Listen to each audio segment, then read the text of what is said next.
ಇವತ್ತು ನಿಮ್ಗೆಲ್ಲರಿಗೂ ಒಂದು ಆತಂಕ ಏನು ಕಾಣ್ಲಿಕ್ಕತ್ತದಪ್ಪ ಅಂದ್ರೆ ಈ 941 ಹುದ್ದೆಗಳನ್ನು ನೇಮಕ ಮಾಡಿದ್ರೆ ನಾವೆಲ್ಲ ಮನೆಗೆ ಹೋಗ್ಬೇಕಾಗ್ತದ. ಮತ್ತು 18 ವರ್ಷ ದುಡ್ದೇವಿ, ನಮಗೆ ಪ್ರಯಾರಿಟಿ ಕೊಡಿ, ನಮ್ಮನ್ನು ಉಳಿಸ್ರಿ.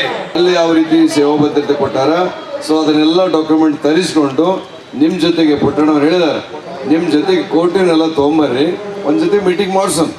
ನಿಮ್ಗೆ ಹರಿಯಾಣ ಮಾದರಿ ಅದೆಲ್ಲ ಅದೆಲ್ಲ ಹಿಡೀನು, ಹರಿಯಾಣದಲ್ಲಿ ಡಾಕ್ಯುಮೆಂಟ್ ಎಲ್ಲ ತರಿಸ್ತಾರೆ ಡೈರೆಕ್ಟರ್, ಅದನ್ನು ತರಿಸ್ತಾರೆ.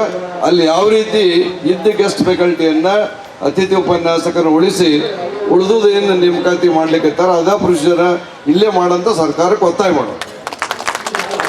ಸುಧಾಕರ್ ಮೇಲೆ, ಶಿಕ್ಷಣ ಸಚಿವರ ಮೇಲೆ ಒತ್ತಡ ತಂದು ಆದಷ್ಟು ಬೇಗನೆ ನಿಮ್ಮ ಬೇಡಿಕೆಗಳನ್ನು ಇಡೀ ರೀತಿಯೊಳಗೆ. ಎಷ್ಟು ಜನಕ್ಕೆ ಗೊತ್ತಿದೆ ಗೊತ್ತಿಲ್ಲ, ನನಗೆ ಗೊತ್ತಿಲ್ಲ. ನಾನು ತುಂಬ ಪ್ರಾಕ್ಟಿಕಲ್ಲು. ಆ ರೀತಿಯಲ್ಲಿ ಸಾಧಕ ಬಾಧಕಗಳೆಲ್ಲನೂ ಕೂಡ ನಾವು ಯೋಚನೆ ಮಾಡಿ ಕಾನೂನು ಕೂಡ ನೋಡಿಕೊಂಡು ನಿಮ್ಗೆ ಯಾವ ರೀತಿ ಸಹಾಯ ಮಾಡ್ಬೋದೋ 100% ಭಾಗ ಸಹಾಯ ಮಾಡಿಸ್ತೀವಿ.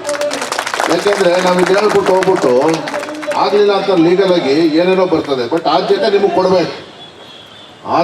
ಕೊಡಬೇಕು, ಯಾಕಂದ್ರೆ 10 ವರ್ಷ 15 ವರ್ಷ 18 ವರ್ಷ ದುಡಿದಿರ್ತಕ್ಕಂಥವ್ರು ಕೂಡ ನೀವೆಲ್ಲ ಇದ್ದೀರಿ.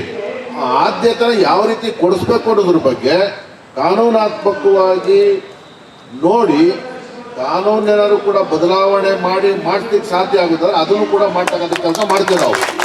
ಅರ್ಥ ಆಯ್ತಾ? ಅದಕ್ಕೆ ನಿಮ್ಗೆ ಹೇಳಿದ್ದೀನೆಲ್ಲ ನೋಡ್ಕೊಂಡು ಮಾಡುವ ಅಂತ. ಅದನ್ನು ಮಾತಾಡಿ ಫಸ್ಟು ಅದನ್ನು ಬಿಟ್ಬಿಟ್ಟು ರಿಕ್ರೂಟ್ಮೆಂಟ್ ಮಾಡಬೇಡಿ ಅಂತ ಅಂದ್ಬಿಟ್ಟು ಅವರಿಗೆ ಕೇಳ್ತಾರೆ, ಎಲ್ಲಿ ತನಕ ನಾವು ಅತಿಥಿ ಉಪನ್ಯಾಸಕ ಮಾಡಬೇಕು, ಇದೇ ಥರ ಡಿಗ್ರಿನಲ್ಲಿ ಆಯಿತು ನೋಡಿ ಗೊತ್ತಾಗಿರ್ಬೇಕು ನಿಮಗೆ. 2550 ಜನನ ರಿಕ್ರೂಟ್ಮೆಂಟ್ ಮಾಡಿದ್ರು, 1350 ರಿಕ್ರೂಟ್ಮೆಂಟ್ ಮಾಡಿದ್ರು. ಸೇಮ್ ಅಲ್ಲೂ ಇದೇ ಥರ ಆಯಿತು. ಆದರೆ ಇಲ್ಲಿದ್ದಂಥ ಅತಿಥಿ ಉಪನ್ಯಾಸಕರು ಕೂಡ ಅದರಲ್ಲಿ ಒಂದಷ್ಟು ಜನ ಸೆಲೆಕ್ಟನ್ ಆದರು ಅದರಲ್ಲಿ. ಅರ್ಥ ಆಯ್ತಲ್ಲ? ಇದು ನಿಮ್ಮ ಹೋರಾಟ ಫಲಪ್ರದ ಆಗಬೇಕು, ಇವರೆಲ್ಲರಿಗೂ ಅನುಕೂಲ ಆಗಬೇಕು. ಅರ್ಥ ಆಯ್ತಲ್ಲ? ಅದಕ್ಕೆ ಆಯಿತು, ಈಗ ನಿಲ್ಸೇ ಬಿಡುದಾ 931 ಪೋಸ್ಟನ್ನು ತೀರ್ಮಾನ ಮಾಡಿ ಡಿಸೈಡ್ ಮಾಡಬೇಕು.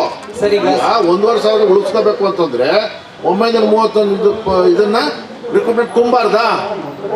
ನೇರವಾಗಿರ್ಬೇಕು, ಸ್ಪಷ್ಟ ಇರಬೇಕು. ಎಲ್ಲರೂ ಹೇಳ್ತಾರೆ ಸರ್, ಸ್ಪಷ್ಟ ಇರಬೇಕು ಸರ್. ಅದನ್ನ